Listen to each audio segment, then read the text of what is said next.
Bismillahirrahmanirrahim. Assalamualaikum warahmatullahi wabarakatuh. Allahumma sholli ala sayyidina Muhammad. Nenten tak hormati alhamdulillah Mas Taib untuk agak sing delok oke. Jadi Mas Taib kali ini kesempatan iki membahas masalah telung perkara nggih. Nek wong wis mati ki pedhot kabeh kecuali telung perkara niki. Pertama sedekah jariyah, kedua ilmu yang bermanfaat, ketiga doa anak yang soleh.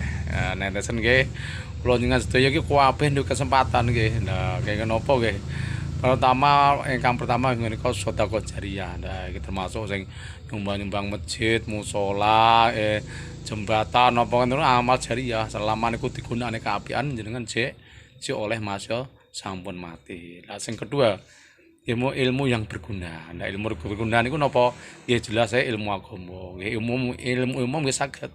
Cuma sing manfaat nggih. Kados ngulang pertanian nggih, ngulang cara gawe irigasi ngoten niku termasuk nggih. Ilmu yang bermanfaat niku jenengan selama irigasi to napa cek didamel niku jenengan tasih asal kiriman ganjaran.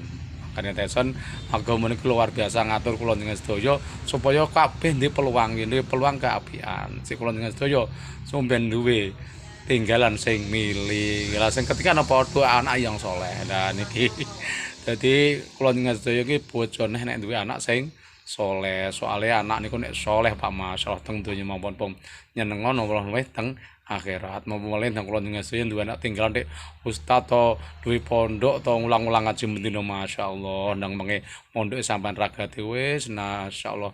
Insyaallah njenengan bejo tenan nggih teng alang kubur ayem entuk kirimane anakmu nggih. Soalnya nek iso nggih kaya ngulang anak ngulang wong-wong ngulang bocah-bocah iki ganjaran tak ana kowe ngoten insyaallah nggih. Dadi kula njenengan sedaya duwe peluang dadi wong sing bejo donya akhirat.